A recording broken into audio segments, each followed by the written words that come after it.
the way that the Panthers built their game beautifully, like lots of inside balls, wearing out the middle. I thought, wow, they're really doing a job on the young Raiders here. But the Raiders, stamina and the belief, got them home. The Panthers were in the sweet spot. They were playing the game when Martin scored just in the second half. They were dominating field position, defending really well. And the Raiders just grinded away at them. They got a couple of penalties and a bit of field position. But when the game was on the line, normally Nathan Cleary is a guy that stood up. But there is two superstars emerging in our competition. Their names Ethan Strange and Kyle Wicks. They were tremendous in the moments. It was watching Penrith.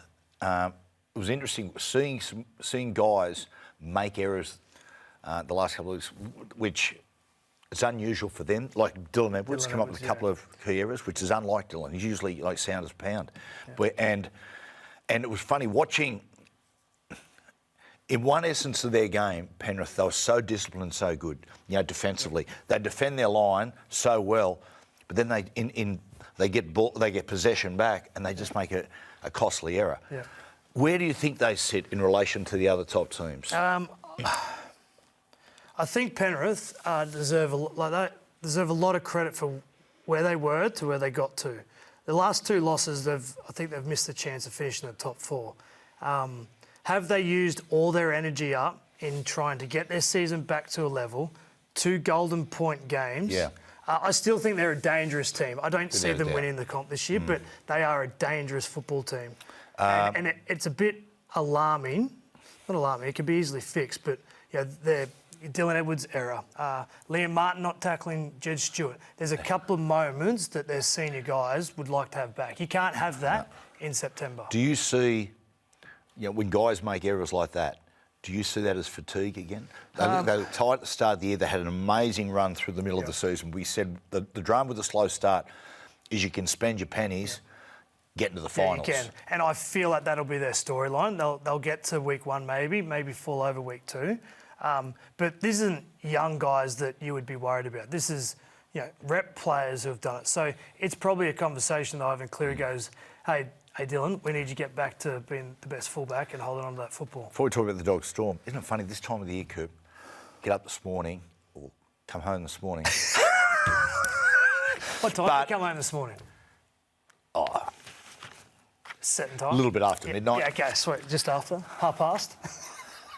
As my son Cooper is leaving to go to work, I'm coming home. Trish goes, great example.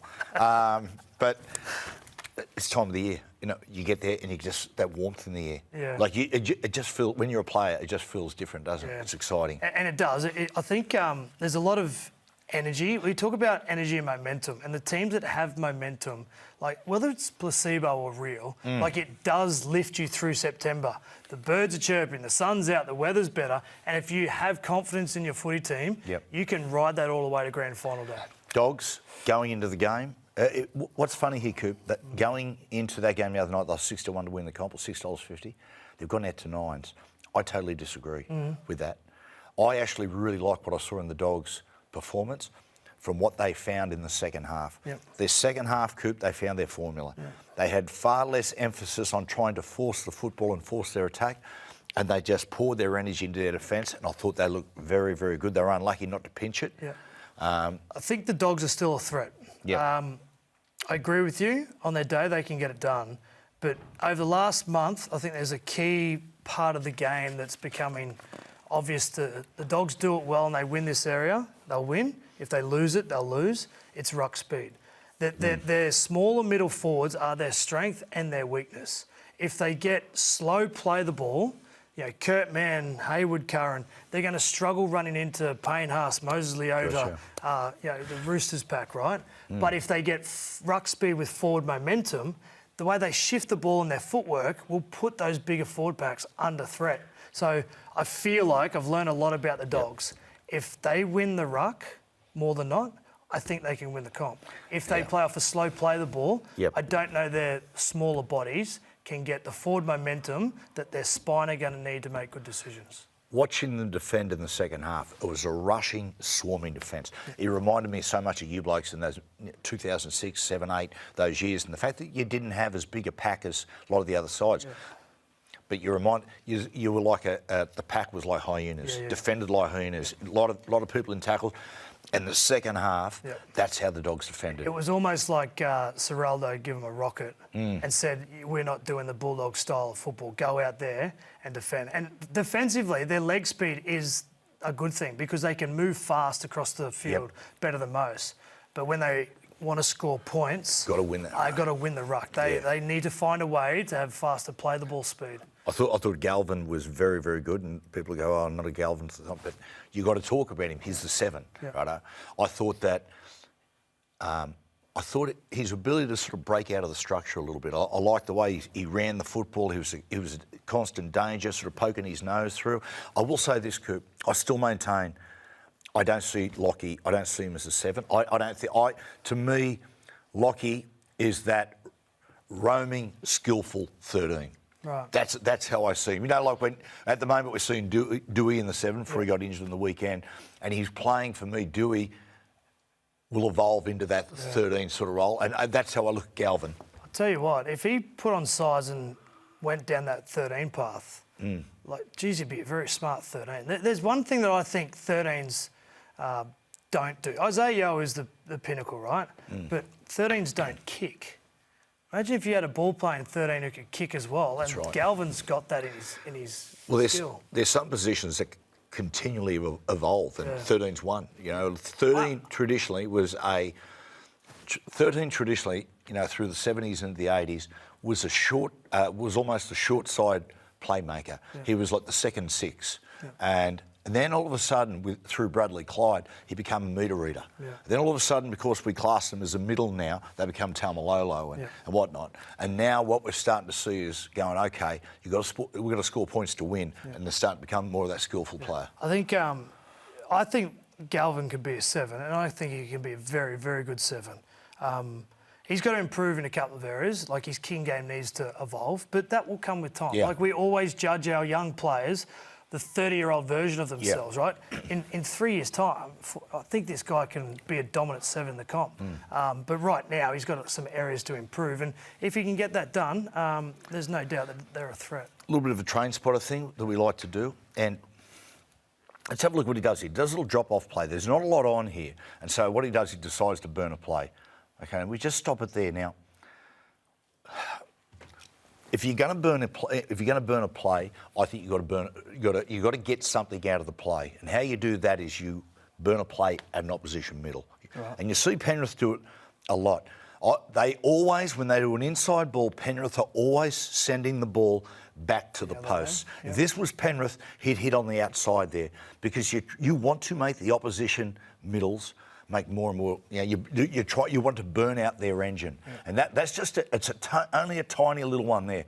But that's, if I was a coach, that's advice I'd do to Lockie. I'd say if you're going to burn a play, burn the play toward the middle, toward the post.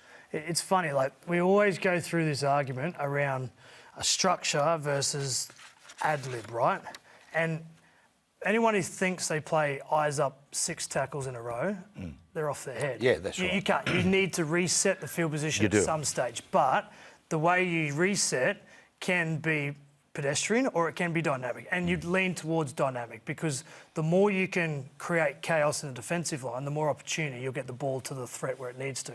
So, to your point, I'm not fussed whether it's a straight pass or a one underneath. It needs to be a dynamic play. Got to get something out of it. You have to get something out of it. If you're just dawdling through and getting swarmed by 4 defenders, it's going to be slow, particularly when you're near the ruck. You need to, maybe the footwork thing and the bump and spin, but there needs to be something dynamic in contact that allows you to get to get to your front. You don't burn a play just for the sake of it. Back in the day, it was always, come on, let's just take a settler and let's reset. But unfortunately, if the kettle's boiling, and then all of a sudden you go, okay, let's just reset to give ourselves more thinking time, essentially all you're doing is resetting the defence. Well, one example would be, if you're doing a reset play, have support players running with that person taking the hit up, because that might take one person out of the tackle, and therefore you're only going against 2. So always have a support player. Force an offload or something. Yeah, something like that. First up, you said about winning the ruck. Melbourne just destroyed the Dogs in the first half on tackles 1, 2, 3. Yeah. Their outside back just punched holes in them continually. Like these clips here of just bodies pushing straight through. And that's probably why Serraldo came out with a completely different defensive team in the second half, because at stages, the Dogs weren't swarming. They were getting beaten inside shoulder. That's an outside back through the heart of the two front rows, finding their front, and then taking the next play through. Yep. That's right. And in the second half, they really addressed it. Yeah, the second half, they were able to shut the play, play one, play two down. And this is the thing, Coop, as playmakers, all of a sudden, if they're not getting forward on play 1 and 2, your outside backs, then all of a sudden, all you're thinking about that set of six is, oh, come on, boys, just get me forward and we're going to kick long. If all of a sudden they start punching holes in early, you start getting on the front foot and you get interested. And this is where our game can be like a bit scientific. So the Dogs, for example, were getting blown through the ruck, too many spaces in their shoulders. So Cameron Serraldo would have said, right, get our shoulders tighter together and don't let that space. But then the Melbourne Storm have the ability to go around you. Yeah, we'll go. So if you go too tight, then you've got the ability to go around. So that's where the science of our game plays.